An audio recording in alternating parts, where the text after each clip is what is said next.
How's it going, Bipley Dorps and Forpley Norps? It's Captain McJuicy here with your weekly update. Now, this weekly update is going to do a few things, okay? It's going to let you people know what is going on with my channel and what I plan on doing with my upload schedule. It's going to include a race of my choosing, usually career mode of some sort for the main video. And of course, we're going to talk about motorsport news throughout the world. So we're going to start with Formula One. Now, the question that none of you British people and stuff of other nations, the question none of you are asking is, what does a relatively uneducated American think about the current Formula One season so far? Well, first of all, let's look at how the season's progressed so far. In Australia, we had Valtteri Bottas, and he was a straight boss. Now, if y'all recall, during the preseason, specifically preceding, during, and directly after testing, Bottas made his attitude very clear that it was going to be much more aggressive, saying that he was going to win and beat everyone, and as you know, he had choice words after winning the Grand Prix like a boss from pole position. Meanwhile, Lewis Hamilton suffered damage to his barge board, which was apparently catastrophic to his race, as Bottas won by more than 6 seconds? I'm not sure of the exact time. I don't do those types of numbers here. We're not into that. But Bottas won by a lot. Hamilton didn't win. I'm just happy that Bottas won. I've wanted to see him win some, so it's good. And the Ferraris apparently had to run in a lower engine mode because they had issue with their engine where they were at risk with some sort of issue that was supposedly to do with the MGUK, but nobody was really sure, and that would be cleared up at a later time. And of course you had Daniel Ricciardo. The poor man has so many troubles at Red Bull through so many seasons. He just like, never mind, I'm leaving these guys. We're gonna go to Renault because they've had better engines, they've had better luck within their perspective position, I guess, within the grid, and they've been making progress, and so they seem like the place to be. And then testing rolls around, and you have the DRS issue, and you have the issue for Hulkenberg with the engine, and it's like, yeah. And they showed pace when they were actually able to put some laps in, but otherwise it was kind of you were like, they should be Renault, right? And then Ricciardo drives it down the grass, directly off the grid, off the grass, and loses his front wing. What are you doing, my man? What are you doing? Why? Why did this happen? Horrible start. He doesn't finish the race. Meanwhile, Verstappen, pushing like a boss, he gives Honda its first lead since 2008, because after one of the pit cycles, he was leading the race for a little bit. And it was his first podium at Australia, his 6th consecutive podium, because he ended the 2018 season with podiums. And so that is the longest active streak of any driver. And Kvyat came back to Toro Rosso after a year hiatus and managed to score a point, so it was good for him. Lando Norris showed promise in qualifying, managed to get that McLaren in 8th place, and that thing was a backmarker. Fernando Alonso memes ahoy. You already know what it is. I don't gotta say nothing. And then gets held up during the race by Giovinazzi. Total rookie, drives like a complete rookie. No idea what he's doing. Why is he here? I don't get it. But supposedly, according to Norris and the other McLaren driver, Giovinazzi held him up. My personal opinion is, if you're a professional race car driver and you're faster than that guy, get around him. Simple. But whatever. And Sainz, not such a lucky day for him. He suffered an engine failure. Williams, as if they needed to do this, admitted that they had a fundamental issue with their car. We already know the performance speaks for itself. Bahrain. Lewis Hamilton wins that by like a lot.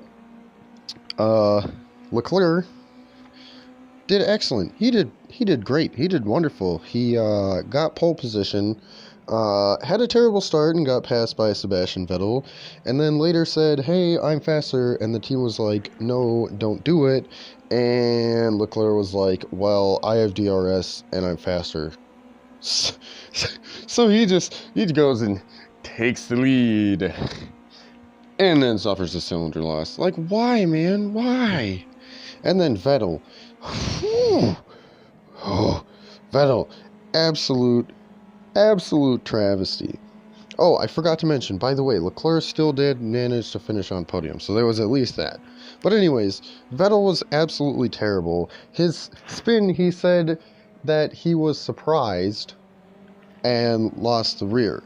In my opinion, that's very unprofessional. Did you not know he was behind you? And you knew you were going wide into the corner, so you knew that was going to be open, and you know it's Lewis Hamilton, so he's going to go for it. But I guess we don't need to listen to logic. So spins by himself, right? And then complains over the radio of a vibration and an issue, and shortly thereafter loses his front wing completely. Comes in to change it and finishes 5th. Meanwhile, Renault had an impressive failure of a race with a dual DNF due to the MGUK. Daniel Ricciardo memes ahoy, you already know, I don't gotta say a thing. That's just how it is. Meanwhile, Norris, now that slow rookie isn't holding him up, managed to finish 6th, which is impressive. And Grosjean, another disappointment for him. He had a 3-place grid penalty, so he started 11th. Had contact with Stroll, which caused a puncture to his tire, and he ended up retiring due to floor damage. And I really thought I had more notes on that race than that, but whatever. So next we go to China. Mercedes, as they did in Bahrain, brings another update. Hamilton passes Bottas, who got the pole position, which I was very pleased about. And then Hamilton passed him and won. It's his 75th win, and he claims the championship lead. Leclerc, very frustrated by qualifying position. He did very well, but said that it was not good enough for me. So he was not happy about that. And he was in front of Vettel and then basically got told on the radio, politely in a way that sounded like go faster or move over, but it was really, hey, move over. So, okay. And he finished 5th. Gasly finally showed some pace, and he set the fastest lap somehow. Impressive for that man. Hopefully he continues the trend and does some better stuff. Meanwhile, Renault, Hülkenberg had an MGUK failure again, and Ricciardo finished 7th. Not really much excitement.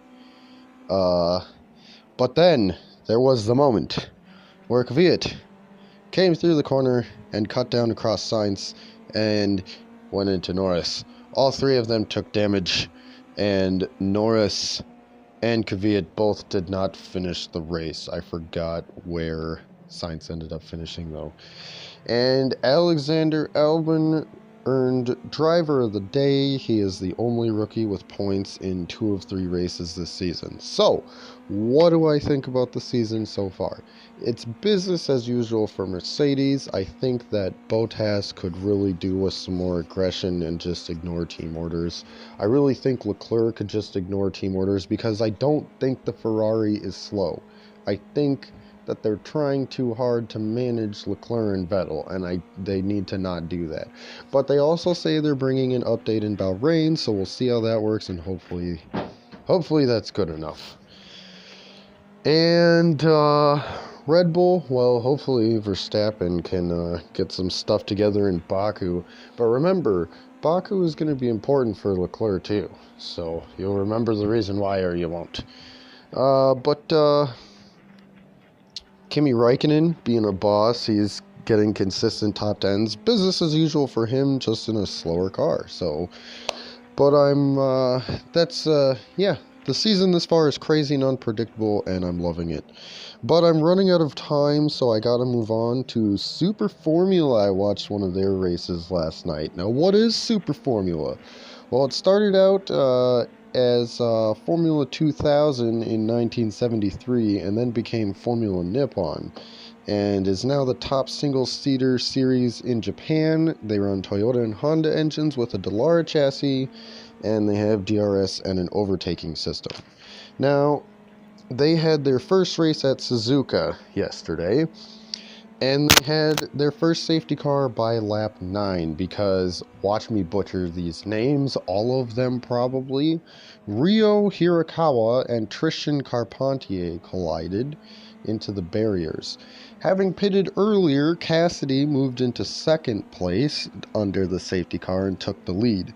Over the next 10 laps, there was 2 more safety cars because of, the first one because of 2 separate offs in the same corner, and the next because of somebody having a power failure. Meanwhile, during the first and second safety cars, there was 2 cars that retired because of some type of engine issue. Meanwhile, Kamui Kobayashi took the lead during the second safety car, and made it his strategy to attempt to extend his gap so that he could only pit once during the race. However, a 4th safety car came out after a epic crash head-on into the barrier because of a wheel failure, I believe. And Kobayashi was forced to pit on the final lap. So Cassidy, after getting a penalty and starting 12th, managed to finish first place.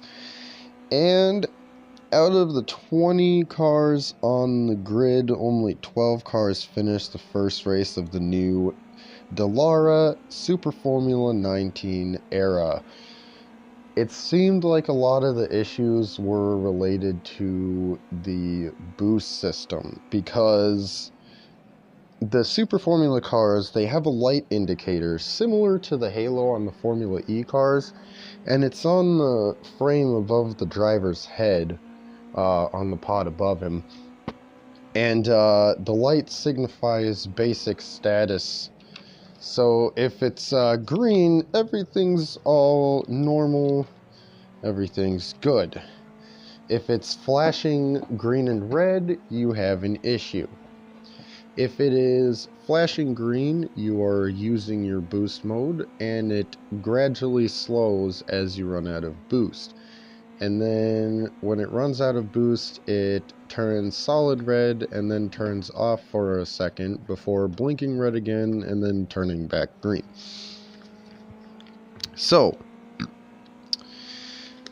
there was a lot of drivers that had the issues, and it seemed to be shortly after times where they had used their boost. So I don't know if it's an issue with the chassis or the engine, but I think if it's the engine, it's probably the boost system. So overall, it was an incredibly entertaining race. If you've never watched Super Formula before, I would definitely recommend it. It's on YouTube. I can't remember the name of the channel, but I'll put the link in the description. So that's about all I got for you guys. That's going to conclude this week's update. Thank you so much for watching, and hope you enjoyed it.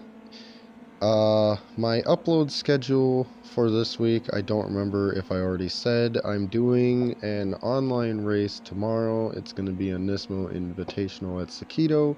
So, if you've seen my stuff on Facebook, you know, drop your PSN on there anywhere, or drop it in the comments here, and I'll try to invite you if I can, or we'll set up another session, something of that sort. I'm gonna upload the Super Trofeo career mode on Friday, and if I have time, I'll try and upload some other type of video before I have my next update next Monday. Monday. I love Mondays. No, I don't. I really don't. Mondays are terrible. Anyway, that's the race over. I won. I'm a boss. Epic sauce. Watch me get tapped. Now, this is interesting right here, right? Because the entire last part of the race where I was doing bad is because I was running out of gas. So I've been conserving fuel the entire last, like, half of the race. So I ran out of fuel here. It was great. But anyway, sorry I'm wasting time. Thank you guys for watching. Go ahead and like and subscribe. And I will see you guys next time. Keep it juicer.